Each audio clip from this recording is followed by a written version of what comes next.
Hello, my name is Tommy Umholtz. I'm a student of Full Sail University's Web Design Development Degree Program. This is a final project for a class I've been taking this month involving user interface and user experience design and development. There is a 5 to 8 minute time limit for this presentation, so I'm going to go ahead and get started. The first part of the presentation asked me to go ahead and describe the project and what it's about. So I'm going to go ahead and take a look at the main part here. This is a design system that is intended to be used by designers and a team of web designers to give them guidelines on how they should stylize the elements of a web application or web page. So you have a write-up on what the system is about. It's a design system, what it's about. I was asked to name this design system, and I named it the hoagie design system. And hoagie is a type of sandwich. I described that in previous why I named it this in previous presentations. So I'm not going to go over that again. But let's see what do we got. So this would give guidelines for things like headings, heading fonts, font types. The fonts we would use for this web application would be Conforta, Futura.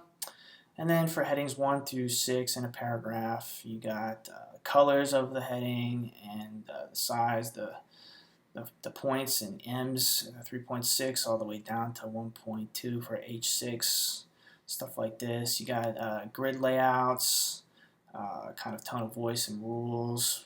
Ease of navigation is the main focus for this website, and actually a lot of my the user feedback kind of confirmed that they felt like this website was really easy to navigate. So I must have achieved my goal with that. Things like shadows, box shadows. So a designer would, if they're going to use a box shadow, they're gonna choose the 4x, the 4 pixel by 4 pixel by 4 pixel for soft. So we're not going to choose like a random box shadow to keep things consistent. The design system is here to make a web application design consistent. So same thing with form. You don't want to use a specific form. If you have tables, which this web application would use, you'd want to use the same type of table for each product. Icons. You don't want to choose a random phone icon for one page and then choose another one. So that's what design system's for, right? Prototypes before and after screenshots. Take a look at that. So the final iteration of this usage of this design system ended up looking like this, and then we'll go down over here. So we can make this. Okay, so prior to this is the previous week, and we have our static components here. So this would be the static components of the web app or the web page, and these would not change from page to page, as you can see right here, same, except for the header. I decided to delete the header from all but the home page. So every other page you can see doesn't have a header, whereas here, the examples, these are completed pages on this side. Whereas this side, you just have the static, and then the page components would be imposed on the static, which you see here. So you still have the headers here. And this is previous. And one of the things that they updated from the previous week to this week, we obviously dropped the placeholder images and text. We got this pirate ipsum text with the going on from previous iterations of this project. So pirate ipsum, like lorem ipsum, but with pirate words, whatever.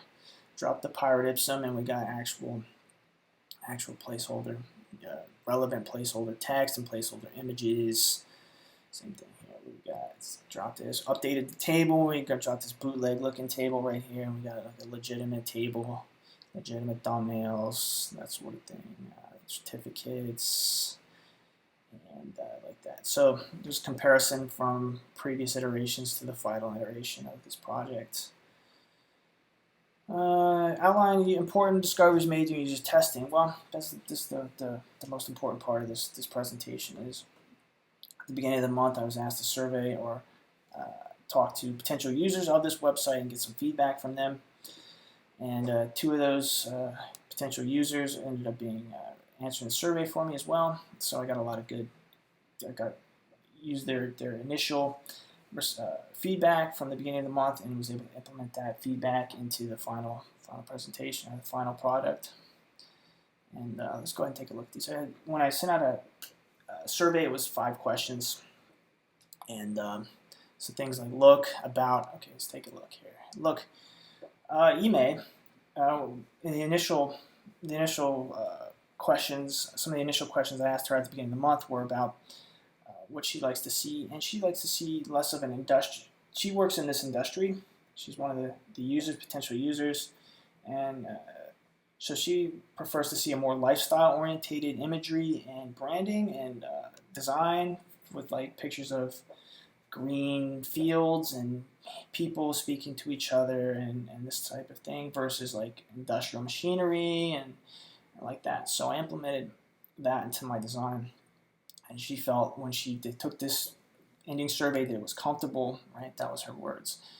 Michael, he said, was pro. I dropped the hero images, and another survey that doesn't like the green, and he thinks I should change that to a blue. Don't really agree with that. I want to have some contrast, so we didn't. That's the feedback I got. Yes. Next question is, can you navigate to the about page? Yes, they all could do that. Company general info, financial. One of the users asked. Recommended that I add some financial information, right? Make it a little more complex and add some general information about this is this page right here. Let's take a look. So there's no general information. That's good feedback. I would definitely want to add that to the final. All right. So we have all this user feedback, and the last part of the design system is, if you're working with designers, how would you onboard a designer to get them to follow your system? So basically, I would either sit down with them face to face or through a video conference and have a discussion about what the design goals of this project are, and get their feedback and see if they're really coherent with what I'm talking about, and understand the needs of the project. If they're a web designer, they should understand all this stuff. So I would show them this and let them know that they should definitely follow the guidelines within the design system. And then I'd follow up on what they've done, the work they've submitted, and basically check and see that they do understand what we discussed during the onboarding process. So that concludes my project. I hope